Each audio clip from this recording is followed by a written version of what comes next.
Well guys, it's been months since I uploaded my last Asphalt 8 video and many people have asked me to upload another one through all this time, so today I will give what they wanted for so long, even though some of my Asphalt 9 subscribers may not be interested at all, but it is what it is. One way or another, it's not like there is a ton of stuff going on in Asphalt 9 for now, so don't worry because as soon as something new appears I will make a video about it, but for now let's have a look at how is Asphalt 8 right now.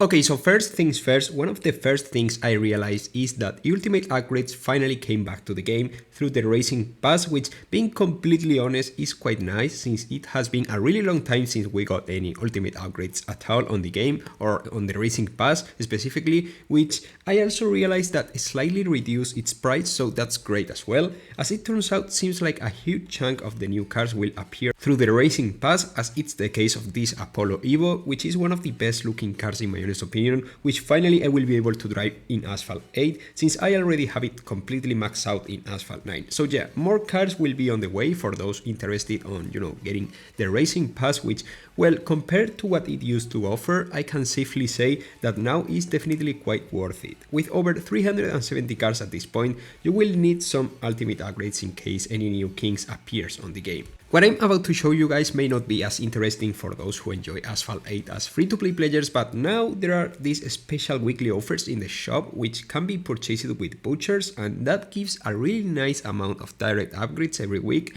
And yep, I know that the vouchers can be obtained for free, but since I had some already, getting these direct upgrades definitely looks like a great deal to me. But now let's dive into the biggest blessing free-to-play players got during this update, and it's quite recently as it turns out. Of course, I'm talking about the free tokens which can be obtained from multiplayer and Gauntlet daily rewards, and I definitely think that's one of the best ideas Gameloft could have ever had. I'm not sure if you can get tokens from the daily rewards of all the Gauntlet leagues or just, the two best ones, but I'm sure that you can get them from all the leagues of Classic Multiplayer, which is quite great in my opinion. On the other hand, I realized that many cars will become available only by tokens from now on, so that kinda explains why Gameloft is introducing free tokens from Gauntlet and Multiplayer daily rewards, which indirectly reduce the overall multiplayer budget income you could get to half, and that will make the path of obtaining cars in the multiplayer store definitely longer. During this video I will be showing some multiplayer races with my Apollo Evo, and I have to admit that I'm a bit rusty since, I don't play as constantly as I used to, so skills definitely took a slight toll, but it is what it is. The Apollo Evo isn't a king by any means, but it's quite funny to drive and the acceleration is not completely horrible, which helps to keep the pace in multiplayer against stronger rivals, Talking about rivals and kings and all that stuff, it's really been a while since we got the last king of any classes, right? I'm not 100% sure since I didn't do any tests through all this time, but as far as I know, the Frank Juventus Sorpasso wasn't a king, even though it's a quite nice car overall, and same goes to the upcoming ULF Force, looks like, so I'm wondering which will be the next king, maybe not from S-Class, but maybe, who knows, from D, C, B, or even A-Class. Absolutely no idea by my side yet, if I'm completely honest with you all guys. I would really like to see the Hennessy Venom F5 at some point in the future, since during this update we are getting basically all the cars from Asphalt 9, so who knows, maybe the Venom F5 is so good that Gameloft is, gatekeeping it for the right moment in the future. Also, at this point I would like to clear some things out in case it wasn't clear from this video beginning. Just because I didn't upload Asphalt 8 during these months doesn't mean I haven't been playing at all. I have been playing from time to time, for example, every time I got a track I like on Gauntlet or just to chill on multiplayer, so I didn't miss out a ton of stuff excepting the McLaren Solus GT Treasure Rush, which I consider too bad in terms of overall performance to even thinking about unlocking it, and then the Lamborghini Huracan Esterato Treasure Rush, which I completely forgot it took place, so yeah, I couldn't get it at all. I would really like to get the Esterato from S-Class keys, since that car meets the requirements to be obtainable from keys. It's not ultimate, it's not 1862, and definitely it's been well over 3 months since it was originally released. So what is Gameloft waiting for in order to add that car to the S-Class key cars pool?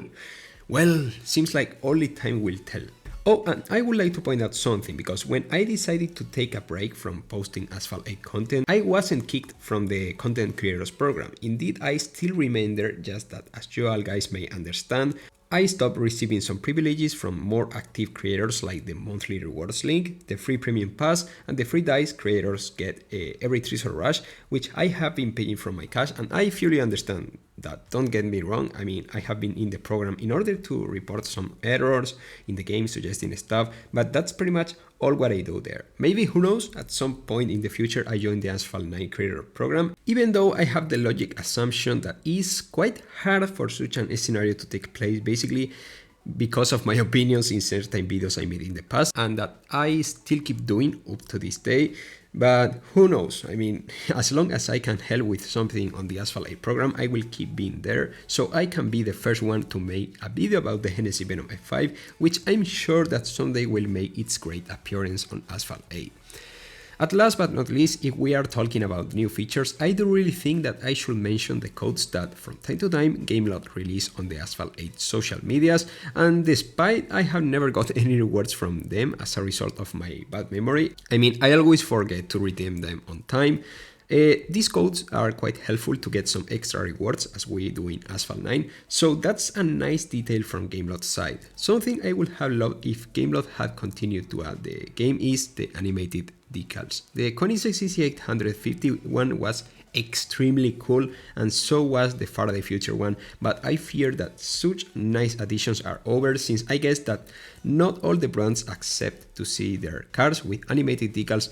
unfortunately. And don't, guys, don't even dare you to say that I forgot about the most important change that the Asphalt 8 devs ever introduced in the last at least 5 years in Asphalt 8, because I didn't. Finally, after 10 years of development, Asphalt 8 has Ghost the first 5 seconds of each multiplayer race, and I won't hide, I came back to play multiplayer just because of that. Because I know that there were special multiplayer seasons for some specific regions where the whole race was Ghost, while the truth is that we only needed 5 seconds. That's all what it takes to make a man happy. No tokens, no cars, just 5 seconds of Ghost at the very beginning of the race is all what it takes to turn the living hell that was multiplayer at the beginning of the races before into a quite enjoyable game that we all can appreciate now, for real. I'm not even joking, guys. I think I will never be grateful enough to all the Asphalt 8 devs for finally making this change. The game literally improved by a ton just by this, and if you are an old player like me, you will definitely agree with what I say. I really hope you all guys, especially those who really wanted to see a new Asphalt 8 video from me, enjoyed this small recap of some of the new things the game got during the last few months. I don't know if I will make more Asphalt 8 videos, since as I said, I play way more Asphalt 9 these days, but who knows, because no one knows what the future may brings. Drop your like, make sure to subscribe, and I will see you really soon as usual with much more Asphalt 9 content. Goodbye, guys.